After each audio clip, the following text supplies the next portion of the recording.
नमस्कार मित्रांनो, स्वागत आहे तुमचं कन्सेप्ट क्लासेसमध्ये.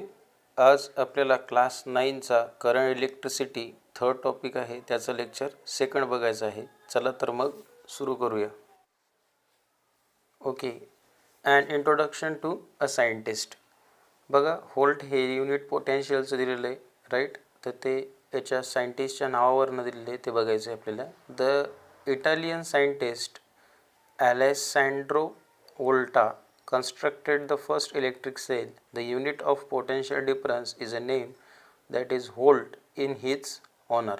ओके, हे वोल्टा हे काय त्याचं आडनाव होतं, राईट. आणि त्यावरूनच पोटेन्शियल डिफरन्स किंवा पोटेन्शियल याचं युनिट पडलं व्होल्ट. ठीक आहे. Next, do you no very simple is very small value of a potential difference are expressed in the following unit. बघा, सगळ्यात कमीत कमी किती व्होल्टेज आपण दाखवू शकतो, तर 1 मिली वोल्ट म्हणजे MV म्हणतो आपण त्याला. ओके, मिली म्हटलं तर 10⁻³ असतं. ठीक आहे.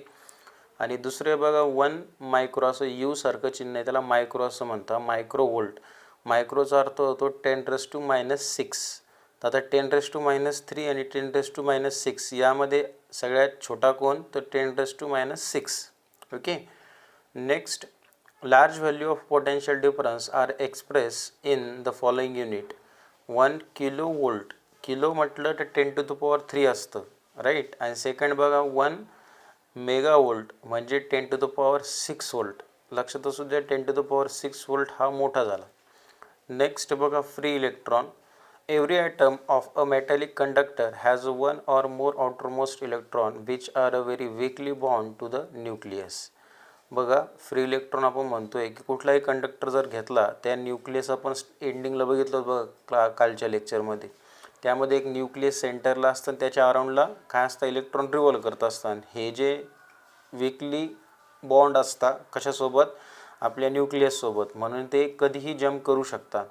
These are called as a free electron. त्या वीकली इलेक्ट्रॉनलाच आपण फ्री इलेक्ट्रॉन असं म्हणतो.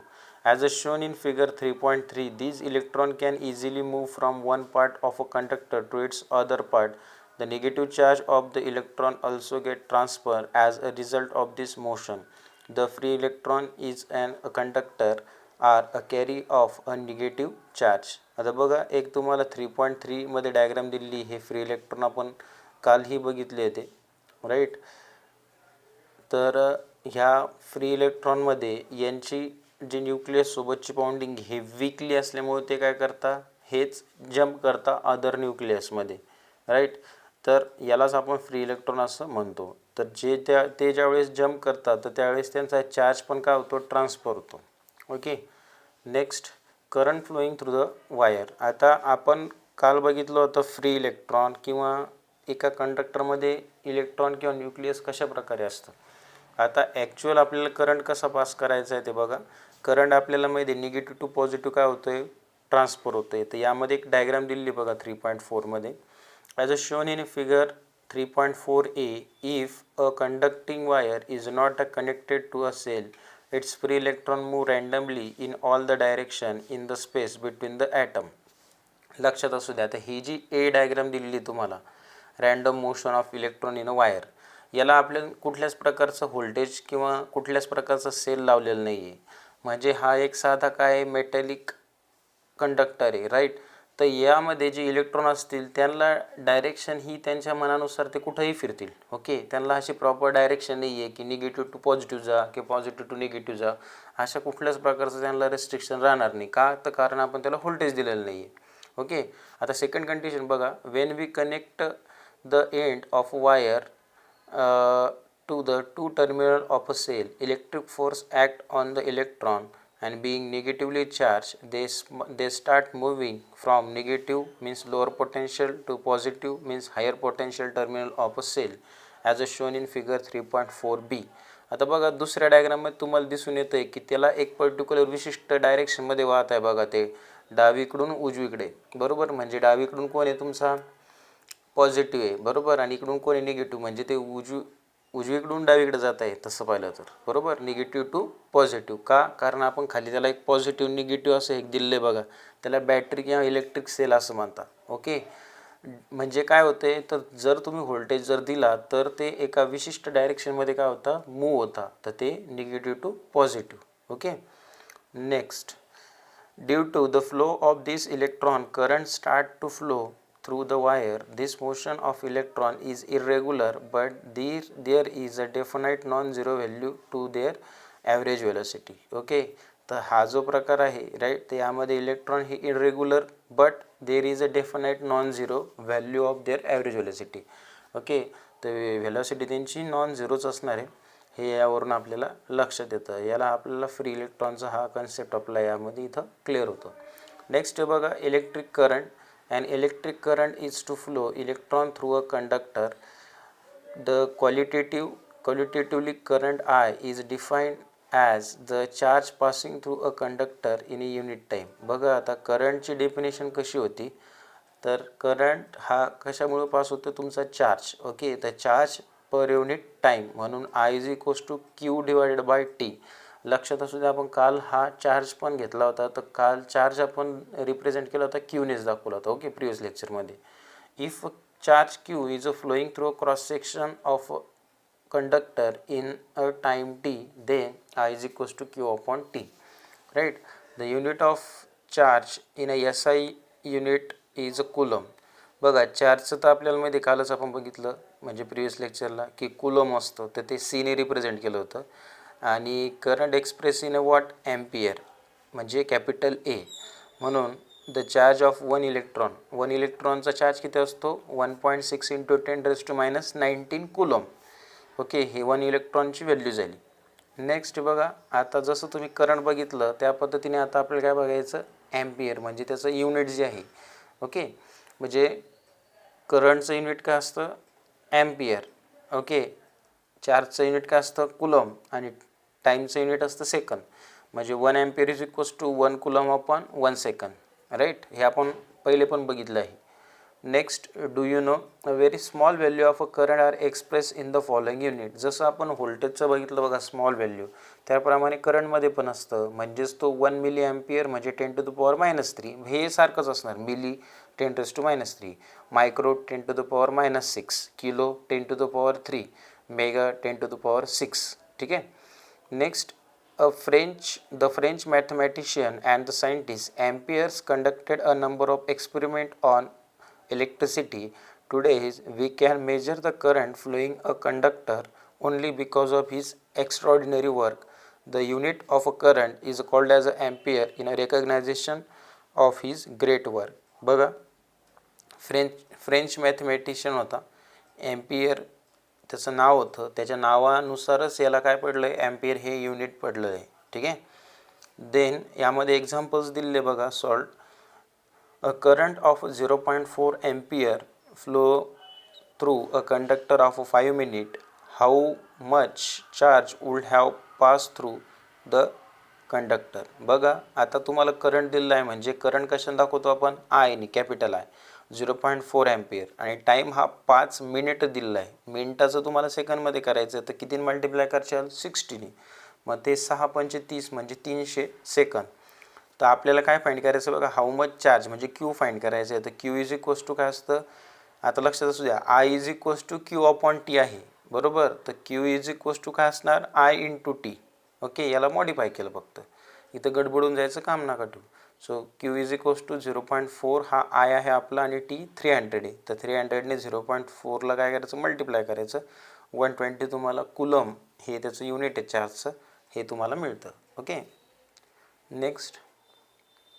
ओके, आता हा नवीन नेक्स्ट पॉईंट बघा, रेजिस्टन्स अँड ओम्स लॉ. हे थोडंसं व्यवस्थित आहे का. Ohm's law. The relation between the current flowing through a wire I and a potential difference across its end V can be obtained from a law that was given by a German scientist George Simon Ohms. बघा, एक आपल्याला relation दिलेलं आहे करंटचं व्होल्टेजचं. Okay, आणि ह्या current आणि व्होल्टेजच्याच रिलेशनला आपण ohms law असं म्हणतो. तर हा ओहम्स लॉ हे ॲक्च्युली त्या सायंटिस्टचं सरनेम.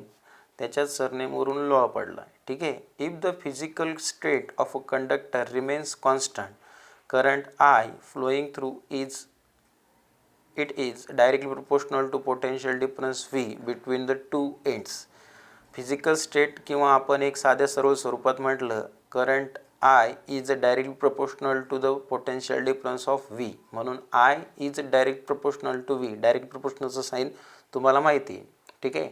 आता मला हे जर डायरेक्टली प्रोपोर्शनल साईन जर रिप्लेस करायचं असेल इक्वल टू साईनने, तर मला कॉन्स्टंट घ्यावा लागतो. तो घेतो आपण स्मॉल के. ओके. तर स्मॉल केला आपण प्रोपोर्शनॅलिटी कॉन्स्टंट म्हणतो किंवा कॉन्स्टंट ऑफ प्रोपोर्शनॅलिटी म्हणू शकता.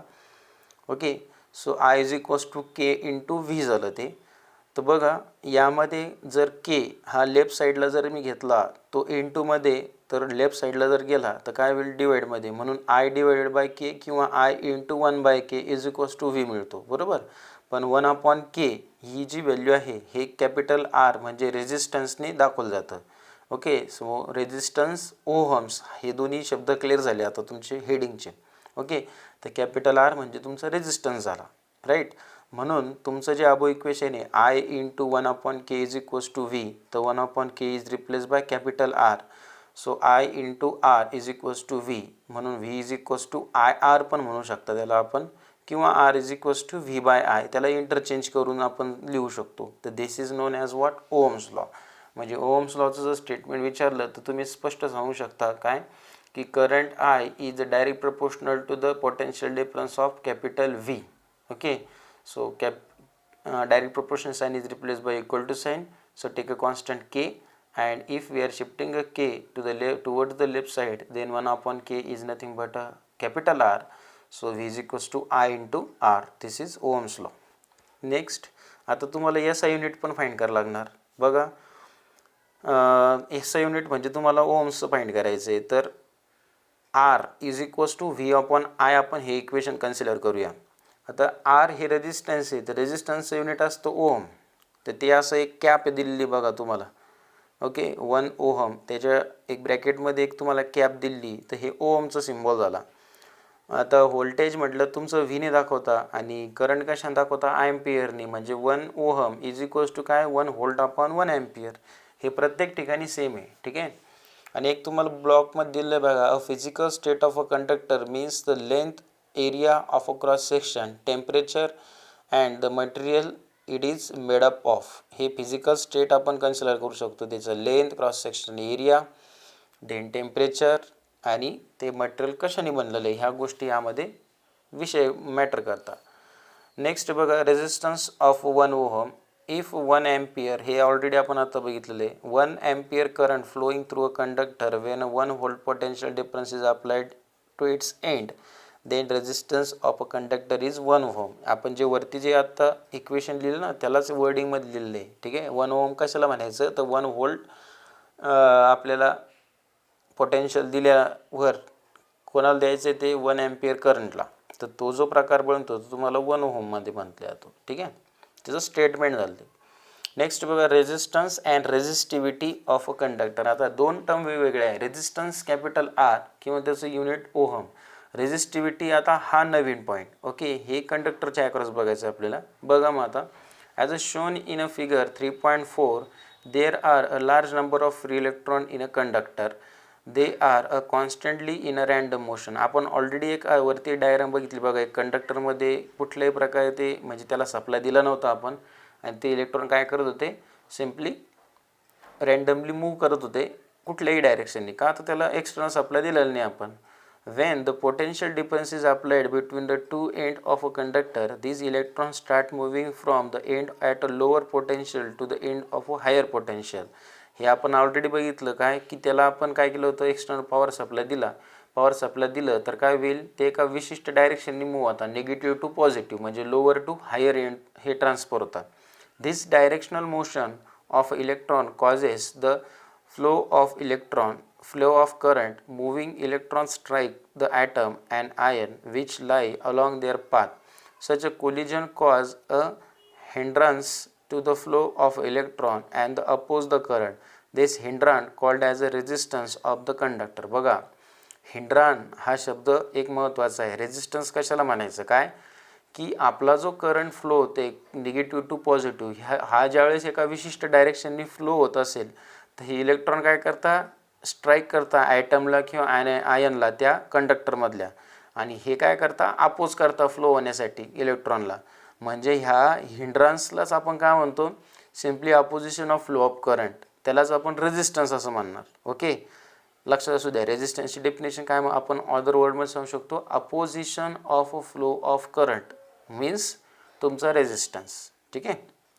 आता नवीन point, resistivity. At the given temperature, the resistance capital R of a conductor depend on its length capital L and the area of cross section capital A and the material it is made up of. बघा आता रेझिस्टन्सला आपण already एक वरती बघितलं होतं. हा depend कशावर असतो तर cross sectional area, length and material made. Okay, तर बघूया त्याचं आता रिलेशन काय आहे. If the resistance of a conductor is a capital R, म्हणजे capital R is a direct proportional to length. हे कशावरून संभव आहे बघा, मला सांगा बरं. Capital R is direct proportional to L, हे आपण रिलेशन कसं घेऊ शकतो की रेझिस्टन्स हा डिपेंड आहे कशावर, लेंथ ऑफ कंडक्टर. त्या कंडक्टरची लेंथ म्हणजे आपण जो रॉड घेतोय मेटलचा, याची लेंथ तुम्ही कमी जास्त केली तर त्याच्यावर तुमचा रेझिस्टन्स डिपेंड असणार आहे, बरोबर. कारण मटेरियल कोणचं मेड आहे त्याची लेंथ काय आहे त्याला फ्लो होण्यासाठी, म्हणून हा R is direct proportional to L घेण्यात आलेला आहे. ठीक आहे. नंतर R is direct proportional to 1/a, inversely proportional to 1/a. आता इन्व्हर्सली प्रपोर्शनलचा तुम्हाला फरक ऑलरेडी सांगितला आहे बघा. आर आणि एल हे एका सरळ लाईनमध्ये म्हणून डायरेक्ट प्रपोर्शनल म्हणतात. R is direct proportional to 1/a, हे एका सरळ रेषेत नाही आहे म्हणून अपॉनची टर्म आहे, म्हणून ही इन्व्हर्सली प्रपोर्शनल आहे. इन्व्हर्सली प्रपोर्शनल म्हणजे काय, आर जर वाढला तुमचा तर ए काय होईल, कमी होणार आहे, म्हणजे ही इन्व्हर्स असतं. आणि डायरेक्ट कशाला म्हणतो आपण, आर जर वाढला आणि एल पण वाढला म्हणजेच आपण डायरेक्ट प्रपोर्शनल असं म्हणतो. आता दोन्ही टर्ममध्ये बघा, R is direct proportional to L आणि R is inversely proportional to 1/a. आता तुमचा आर हा डाव्या बाजूचा सारखाच आहे, लेफ्ट साईड सारखी, म्हणून तुम्ही राईट साईड काय करू शकता, सेम करू शकता. म्हणून आर एकदाच लिहिला आपण, is direct proportional to L आणि डिवाइड बाय व्हॉट, ए, हे समजून घ्या. ठीक आहे. देन आता हे डायरेक्टली किंवा इन्व्हर्सली प्रपोर्शनलचे जे साईन आहे, मला आता ते जर रिमूव्ह करायचं असेल तर मला इक्वल टू साईन घ्यावं लागतं आणि त्यावर काय करावं लागतं, एक कॉन्स्टंट घ्यावा लागतो. तो कॉन्स्टंट म्हणजे रो म्हणतो आपण त्याला. ठीक आहे. तर हा पी म्हणून आहे, असा छोटा पी म्हणतो आपण त्याला, किंवा ते रेझिस्टिव्हिटीचा काय सिम्बॉल आहे. Okay, so rho is a constant of proportionality called as a resistivity of material. त्याला रेझिस्टिव्हिटी म्हणा, पी म्हणायचं नाही. ठीक आहे. resistivity of material. The unit of resistivity in a SI unit is a ohm meter. आता हे ohm metre का बरेल बघा, in a specific property of a material and the different material have a different resistivity. तर महत्त्वाचं याचा unit तुम्ही ohm metre का बरं घेतलं. आता बघा, तो जो तुम्ही रेझिस्टिव्हिटीचा सिम्बॉल लिहिलेला आहे, ओके, तो काय करायचा आहे, एक तर LHSला घ्या किंवा RHSला घ्या, म्हणजे रो इज इक्वल्स टूची टर्म घ्या, म्हणजे तुम्हाला ए हा डिवाइडचा आहे, तिकडे गेल्यावर काय होईल, मल्टिप्लाय चाललेलं, म्हणजे R into A divided by L होईल, बरोबर. मग आता लक्ष द्या, आरचं युनिट काय तुमचं ओहम आहे, बरोबर. नंतर ए म्हणजे तुमचा मीटर स्क्वेअर आहे, बरोबर, आणि डिवाइड बाय तुमचं काय असणार आहे, एल म्हटलं तर मीटर. एक टर्म मी लिहून तुम्हाला दाखवतो बघा, rho is equals to R into A divide by L. Okay.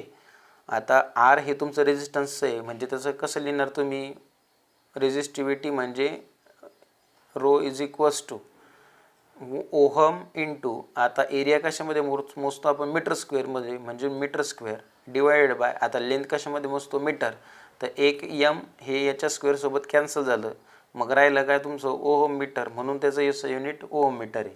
Okay. आता resistivity of a some material हे कॉन्स्टंट असतं बघा. कॉपर, नायक्रोम, डायमंडसाठी, कॉपरसाठी किती 1.7 इंटू 10⁻⁸ ओहम मीटर, नायक्रोमसाठी 1.1 इंटू 10⁻⁶, आणि डायमंडसाठी 1.62 इंटू 10⁻13 टू 1.62 इंटू 10⁻18, ह्या दोघांच्या रेंजमध्ये असू शकते, राईट. Next, electric circuit. आता इलेक्ट्रिक सर्किट बघा काय आहे, a continuous path of electric current through a conducting wire connected to the two end of the cell and other resistance is called as electric circuit. लक्ष द्या, continuous path म्हणजे काय, जो की कुठेही ब्रेक नाही, म्हणजे एका विशिष्ट सायकल म्हणजे सर्क्युलर असतो की तो कुठंच कट झालेला नसतो, त्याला आपण इलेक्ट्रिक सर्किट असं म्हणू शकतो. राईट, ते दोन्ही एंडला काय केलेलं आहे, जोडलेलं आहे, म्हणजे कुठं असं लिकेज वगैरेचा प्रकार नाही, त्याला आपण इलेक्ट्रिक सर्किट असं म्हणतो. याला अंडरलाईन करून घ्या. A circuit is depicted bye a figure. This figure shows how different components are to be connected in a circuit by using a special symbol for each of the components. Such a figure is called as electric circuit diagram. आता right साईडला तुम्हाला हे जी diagram दिली त्याला electric circuit असं म्हणतात. यामध्ये तुम्हाला अशा आडव्या रेषा दिसत आहे, काही असे ॲरो दिसत आहे बघा. आता हे काय असतं सांगतो तुम्हाला. इलेक्ट्रिक सेल तर समजला काय, की तो प्लस आणि मायनस अशी एक मोठी रेष आणि एक छोटी रेष दाखवतो आपण, बरोबर. आता रेझिस्टन्स म्हणजे ही तुमची झिगझॅग लाईन, ठीक आहे, त्याला रेझिस्टन्सचा सिम्बॉल असं म्हणतात इलेक्ट्रॉनिक्सच्या भाषेत. नंतर वरती बघा एक व्होल्ट मीटर आहे, असा ॲरो आहे, राईट. ते आपलं गाडीचं स्पीडोमीटर असतं का, त्याप्रमाणे जसं तुमचं स्पीड दाखवतं का तसं हे व्होल्टेज दाखवतं, किती व्होल्टेज फ्लो होतं आहे. तर ते कशाच्या ॲक्रॉस लावलं आहे तुम्ही, रेझिस्टन्सच्या ॲक्रॉस, म्हणजे रेझिस्टन्समधून तुमचं किती व्होल्टेज जातं आहे भाऊ. आणि इकडं लेफ्ट साईडला ॲमीटर दिलेलं आहे तुम्हाला. ॲमीटरला पण असा ॲरो आहे, म्हणजे त्याला काय एक डाईल आहे, म्हणजेच ते तुमची सांगतं की करंट किती फ्लो होते. ते याला इलेक्ट्रिक सर्किट असं म्हणतात. असं वेगळं राहत नाही. आणि याला ज्या लाईन्स लावलेल्या आहे ह्या काय असतं, याला वायरिंग लावलेली असते. ओके, आता हे कुठं डिस्कनेक्ट आहे का, तर नाही. तुम्ही म्हणजे इलेक्ट्रिक सेलला सर डिस्कनेक्ट नसतं, ते पॉझिटिव्ह निगेटिव्ह आपण लावतो ना, जसं स्विच बोर्डमध्ये असतं त्याप्रमाणे ते लावलेलं आहे, ठीक आहे. In a figure 3.5 an ammeter is used to measure the current and voltmeter to measure a potential difference between the two end of a resistor. बघा, ॲमीटर मोजतं काय तुमचं करंट मोजतं आणि व्होल्टमीटर काय मोजतं, voltage मोजतं. as the voltmeter has a higher resistance, only very small current flowing through it. बघा, voltmeter has very high resistance, जसं resistance हा जास्त असतो, only very small current is flowing through it. त्याकडून छोटा जरी करंट पास झाला तरी काय होतो, तो व्होल्टमीटर मेजर करतो.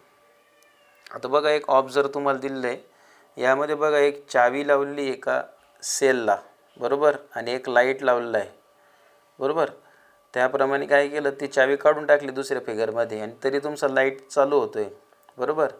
दुसऱ्या ह्यामध्ये काय, लाईट तुमचा ऑफ आहे, बरोबर.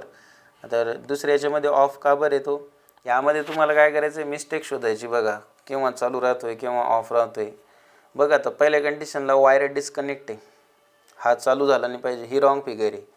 दुसरी डायग्राम ही बरोबर आहे, तिसरी डायग्रामसुद्धा बरोबर आहे आणि चौथी डायग्राम हां बरोबर आहे. कारण काय, दोन्ही वायरचं त्याला काय केलं आहे, जम्पर लावलं आहे, पीस ऑफ रबर लावलं आहे म्हणजे काय, सिम्पली तो डिस्कनेक्ट होणार. म्हणजे बघा फर्स्ट डायग्राम सेकंड डायग्राम पण बघा डिस्कनेक्टेड वायर ग्रीन कलरचं, बरोबर. म्हणजे first diagram, second diagram and fourth diagram ह्या तिन्ही डायग्राम काय चुकीचे आहे. फक्त थर्ड नंबरची जी डायग्राम ती बरोबर आहे. ते ॲक्च्युली तिच्यामध्ये लाईट लागला पाहिजे होता. Okay, so point out the mistake in the figure above. First याच्यामध्ये तुम्ही कनेक्शन केलं नाही आहे, दुसऱ्या याच्यामध्ये पण कनेक्शन निगेटिव्हला जॉईन नाही केलं, तिसऱ्या याच्यामध्ये काय करेक्शन की तुम्हाला हा लाईट चालू झाला पाहिजे होता आणि चौथ्या याच्यामध्ये रबर नसतं लावायला पाहिजे मध्ये, कारण रबरमधून थोडी तुमचा करंट वाहतो. Why are the bulb in a figure BCD below not light up. बघा आता ही नवीन डायग्राम दिली, BCD या तिघांमध्ये लाईट का बरं लागत नाही. आता बीमध्ये तुमचं वायरच काय जॉईंट नाही आहे ब्ल्यू कलरचं, सीमध्ये तुमचं रेड आणि ग्रीन कलरचं वायर डिस्कनेक्टेड आहे, डीमध्ये तुम्ही वायर एकाच टर्मिनलला लावलेले, खालचं जो निळ्या कलरचं वायर आहे ते लावलंच नाही आहे, म्हणजे फक्त पॉझिटिव्ह लावला आहे, निगेटिव्ह लावला का नाही, निगेटिव्ह लावला नाही तर चालू होणार आहे का नाही. म्हणून ए आणि ई ह्यामध्ये ही बरोबर डायग्राम आहे, बरोबर. हे समजून घ्या. म्हणजे जर तुम्ही मेटलला लावला तर त्यातून करंट पास होतो, रबर लावला तर होणार आहे का नाही, किंवा लाकूड लावलं तर होणार आहे का नाही, त्यातून करंटच पास होत नाही. सो आजच्या लेक्चरमध्ये आपण इथंच थांबूया. नेक्स्ट लेक्चरला आपल्याला बघायचं बघा symbols of a component, right. आणि देन यामध्ये आपल्याला मटेरियल्स बघायचे. सो व्हिडिओ जर आवडला असेल तर लाईक, शेअर आणि सबस्क्राईब करायला विसरू नका. थँक्यू.